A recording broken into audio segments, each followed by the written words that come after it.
Welcome back to MVM. Today we have a first look / preview for a brand new game from Red Raven Games and Ryan Lockett. This is called Sleeping Gods. It is a 1 to 4 player cooperative / adventure game, but it's also a campaign game because you're going to be playing this over multiple sessions. In fact, you can play it for as long as you want to, as long as you beat the game. And this is a long game. It is also, besides a campaign game, it is an Atlas game. So it borrows from some of the previous games he's made. The Atlas is comprised of a number of different maps that you're going to be exploring throughout the game. And it's also a storybook game. So just like Near and Far, you're going to have a narrative adventure that you're going to be going through for the entire game. This is actually going to thread all these different types of storylines into one storyline. And that storyline is that you are the crew of a vessel called the Manticore, and it's in the 1920s, and you are on your way home, and you get into a storm, and you are just lost. And you're kind of marooned in this distant world. You don't know where you are, and you meet this old lady, and she gives you a task to find 8 totems. These 8 totems are hidden throughout the world, and once you find those 8 totems, you win the game. The trick is, you're going to be dying a lot in this game. You will be going to regions at the very start of the game that you won't be able to defeat. So you're going to have to reset and go back through it over again. And to do that, you're going to have a set of crew members. Each player on their turn is going to have the captain. Everyone's going to control the captain. She has her own set of abilities. She has her own health, her own built-in weapon. But you're also going to have 2 to 3 characters in front of you depending upon the number of players. There's always 8 crew members, and all these 8 crew members are different. They all supply different abilities within the game, different skills within the game. And you're going to be using these in order to help each other out because it's a pure cooperative game. But to do so, you need to explore. And exploring is done with the map. Yeah, and like you said, this is a sandbox game, which I can't express enough that this is a fully open world experience. Yeah. You're seeing one map here spread out on the Atlas, but the game comes with this map sheet here, which shows all of these boxes, and each one of these boxes corresponds to a page in that Atlas. And there is nothing preventing you from just moving across this entire map, flipping pages as you go, because you don't know exactly which areas are going to be too difficult for you until you get there. You might reach a section that you can't beat, and you'll have to retreat, go to a different side of the map, get the tools you need to come back. Yeah. Because as you move around this map, you're going to be interacting with it to do a lot of different things, including finding new crew members, staying at inns and going to ports, and leveling up your characters and buying these market cards from the different markets and searching search tokens on the board. There's a lot to do, and you're doing all of this in hopes of leveling up your character, leveling up your ship, and trying to beat these challenges. But the coolest thing you can probably do during the game is go to these different numbered locations on the map and explore them. And that is completely done through that storybook. Yeah, so for anyone who loves Above and Below and Near and Far, you still have your wonderful storybook. And this is a skinny representation of what we'll get in the final, we're sure. But it got us started. And what's really great is it's going to do a lot of the same elements. It's got a lot of that deep storytelling going on, and it's going to lead you around, whether that be through an adventure that's going to lead you to a new quest, which there's over 150 of these quest cards, which is pretty crazy. It might lead you to a battle, which is going to have some monster stuff. You're going to maybe do something that's going to allow you to level up. And on the back of that map that Ryan had, there's a place for you to track all of your XP and things that you'll earn throughout the adventure. Yeah, so those quests are going to work very similar to the ones in Near and Far. You're going to have challenges in there. All your crew members are going to have the capability of participating in those challenges. They're going to become tired. They're going to become exhausted, and you have to really balance your characters out to be able to handle all those different things. And one of the unique things too is that this game allows you to write notes through the course of the game. You're going to be making notes on this sheet of paper about all the keywords you find in key locations. You can actually mark up the map itself, and it actually suggests doing so because there's so much content in this game. You're going to want to remember the people that you meet in locations, the items that you find in them, the keywords that you discover there, and then when you die, you're going to have to reset and redo that again. But the whole hope, again, is finding those 8 totems in one play session. Yeah, and it's not a full legacy game, so you're not going to be destroying any elements or anything like that. But I do love the idea that as you play through, your map is going to end up looking very different. You're going to have symbols drawn on it. You're going to have text written on it. Do not go here. Yes. Things like that, because the key to beating this game is getting all these 8 totems within the designated time limit. Yeah. And we're actually tied to a time limit within those event cards. Yeah, so let's talk about a little bit about the gameplay, and then we'll get into 3 things that I really want to discuss. The game is taken in turns, and starting with the first player, they're going to draw one of these ability cards. These ability cards are cards that you can pay for and slot underneath of your characters to give them additional skills, to possibly give them new abilities and so forth. And you'll have a hand of these to the game and trying to play these in different locations. You're also going to get 2 command tokens, and I'll talk about these command tokens in just a moment. Then you're going to draw an event, and as Ryan already said, this event is a timer within the game. They come in 3 different levels. You have easy, medium, and hard events. At the start of every player's turn, you have to do one of these events. They are almost always a challenge of some sort. There's also some ongoing ones, so if you don't complete them, they're going to do harm to you. Those are typically the hard ones. Once you get to the end of that event deck, you have to face a challenge, which I'm not going to discuss because it's a little bit spoiler about what you have to do, but you have the capability of going through that event deck 3 times. If you go through that event deck 3 times, you lose the game. You can also lose the game if your ship is completely destroyed and you have a health marker on the Manticore ship itself. You can also lose the game if all the crew members go down to 0 health. Again, when that happens, you're going to reset the game. Once that event is done, you get to take 2 actions. There's 7 different actions that you can take. These are a wide variety of different things. You can travel across the board from region to region. You can explore locations in the region that you're in. So if I'm in this region here, I can look at number 2 or number 174 in this case. Someone's going to read that narrative passage in the book, and we're going to make some kind of challenge or decision or what we want to do and what we find. There's ways to search. There's ways to go to the market and buy new cards for this pool that you see down here. Go to port. I mean, there's a wide variety of actions that you can take. And we're going to keep doing that round after round until we die or we decide to stop, save the game, and come back into it at a later time. All right, so I want to discuss 3 things that I find very, very intriguing and important about the game. The number 1 thing that I found really cool was this common pool of cards. You're going to start with 4 of these cards out here in the center. No one owns these cards. You'll never slot these over to your side. They're communal, meaning that at your turn, you can actually use some of your command points to take the actions in these locations. Anytime you have these command points on any of your cards, they're basically locked up until they're refreshed. We'll get to that in a moment.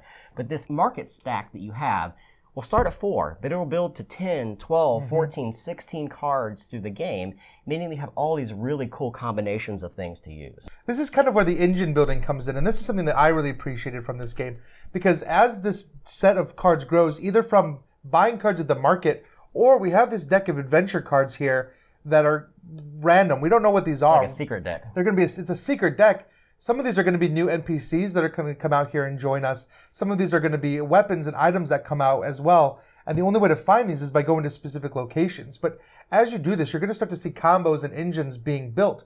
And the economy in this game is very tight. Yeah. You have very limited money. And in fact, you have very limited resources, right? So when you're shopping at the market or things like that and trying to pick the cards, you need to look for synergies. For example, we had one which we were trying to cook food because all our characters get exhausted so easily. Right. And we had a recipe that required meat and a fishing lure that just gave us a free meat. So you instantly start to see some of these combos and you want to bring those cards over because anybody can activate any of these cards even when it's not their turn because this is a fully co-op game. Yeah. So the second thing I want to talk about is the action economy in the game, and I found this incredibly unique as well. You have 14 of these commands. These command points you're going to acquire 2 of them at the start of every one of your turns, but they're limited. On your turn, if there's none left in the pool, you don't gain any. And you're going to be using these command points to be able to take actions on these cards here and on your cards down here. All these command points allow you to do those specific abilities, but they lock up those characters until you refresh them. So there are times in the game you want to keep some of them back in order to bring new cards in. Some of the cards, like you have abilities here that you can actually spend some of your command points to slot them underneath of your cards. But you also want to keep some of them back because you want to use them to contribute on other players' turns. And it becomes this unique balancing act that you have to play in the game. How many of these command points do I want to keep? How many do I want to use on my turn? Do I want to spend a whole turn to refresh them and put them back into the pool? Not only that action economy, but you're also balancing up the characters that you use. Every time you take a challenge in a game, you have to put fatigue on that character. And fatigue comes in 2 different levels. The first fatigue is simply to make them tired. And when they're tired, on the next time they use that character, all their skills are degraded by 1. You can push their limits, though. You can actually make them exhausted. And when they're exhausted, they do -1 damage in battle. We'll get to combat in just a moment. So these things will stay on there, locking them up as well. So they can be locked down by command point tokens. They can be locked down by these fatigue tokens. So you have to balance all of these characters out, go to the ports at the right times, heal at the right times, create some stew at the right time. So there's all these different things that you're considering outside of just the story element itself. And I found that, again, fascinating in the game. The last thing I want to talk about is the combat. I found the combat really cool. So combat in this game is done with these cards, and you're never really going to know what you're going to fight. It'll come up in a storybook element, and it'll say, pull cards 52 and 23, they're levels 15 and 16. You're going to be like, oh, I'm level 1. How are we going to beat that? So you may want to run from it. But if you can't run, you're going to draw those cards from the deck, and you're going to shuffle them up, and you're going to lay them face out in front of you. These cards are going to represent the creatures that you're fighting. They're going to tell you how much health they may have, how much defense they may have. But it's cool because they all have grids, and you're going to lay these cards side by side. And you're going to use no dice in this game. I'm not going to get super deep into it, but this is how it will typically work. You're going to see on the bottoms of all your cards some accuracy that your characters have with some built-in weapons and the damage that they do. You're going to draw one of these cards, and you're going to look at that fate number. If that fate number is equal or higher than the shield value, you're going to do some damage to that creature. And that damage could be 1 through 4, 5, or 6, depending upon the weapon that you use. When you lay damage down, you actually lay it on this grid in an orthogonal pattern equal to the damage that you do. And that's going to actually cover some of these hearts. So your objective there is to actually cover all the hearts on a creature in order to destroy it. If you don't, it's going to counterattack you back and do damage to you. But there's other things on these cards that are also unique. There's slots on here that if you don't cover them, when they attack you, they do additional damage in addition to just their base damage. There's the ones that have armor that you can't do any damage to them until you take the armor off. There's ones that do venom. There's ones that do madness. And there's even comboing in the game. So as you cover up things with diamonds on them, you get to move up this combo meter. And when you move up the combo meter, that allows you to expend that meter to be able to do more accuracy, more damage, maybe even introduce another player into that combat. So I found the combat in the game very unique and very different than anything else we played. All right, I think we've covered a lot. Let's actually go around to talk once more about our final thoughts about it. Like, what did you think about the game in comparison maybe some of the other Red Raven games, or what did you like about it? So for me, I'm a big Near and Far and Above and Below fan. I really enjoy the storybook element. These guys cannot keep me from reading. No. I love to read. And so that is still there. And being able to keep that in the game and have that become an even deeper element in the game and how it ties into literally everything that's going on, because it can change the whole course of what you're doing.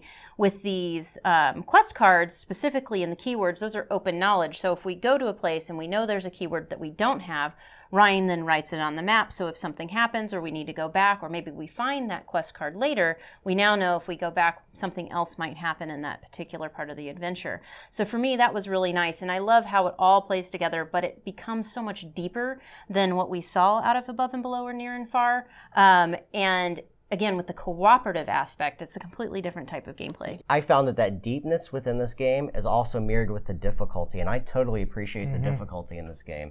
It's hard, and the first time we played it, I think everybody at the table thought, oh, there's not a whole lot going on here. But after you get around the table 2 or 3 times, you start to look at your characters and you realize, these guys are pretty beat up. We don't have any resources. We don't have any money. Our ship's damaged. And we're fighting a Minotaur that's a level 42. What are we supposed to do, right? Well, what you're supposed to do is not go to that location and search and find the right combinations of things to build up your ship, to build up your crew, to be able to get more things underneath of your characters to slot them, to enhance your abilities. And it became a super dynamic puzzle, so to speak, this balancing act, again, that you're trying to do with all the crew members, with all the cards that you have, and finding those right engine building aspects in the game. I found it really, really fun. Yeah, I mean, to double down on that kind of puzzle element, you are balancing a lot of resources, and you have to make really tough decisions on how to spend those resources. Do you use them to heal your tired and exhausted tokens? You use them to heal your boat, heal your characters. But one thing I really like is that the command token economy. Yeah. Because there's only a certain number of those in the game. And you're going to get to a point where we might have them all locked out, because this tableau of cards can get pretty big. Yeah. And as you place these here, they're stuck there. Yeah. You could get to a point where it might be Kira's turn. She has none, and there are none in the pool to draw. Yeah. And if that happens, Kira just doesn't get any command tokens on her turn, which means Jeremy and I had some really poor planning on our turn, because you can take an action to return all of your command tokens from your characters and all of the ones from the common pool. So eventually someone's going to have to bite the bullet and rest. Yeah. Because once you activate one of your characters, if you even use one of their abilities, you cannot activate any other abilities from them until you've done that action. Yeah. And so it's all about timing, which definitely feeds into the difficulty of the game. Yeah, it's a tug of war in your mind. You want to always progress and push forward, but there's times you have to kind of regress and rebuild and start again. So, very cool game from Red Raven Games. It's called Sleeping Gods. Look for this one on Kickstarter in August. If you have any questions about the game, make them in the comments below. I'm sure we'll come back, hopefully do a playthrough with this. I'm excited to get back into it. Me too. And we will catch you guys next time.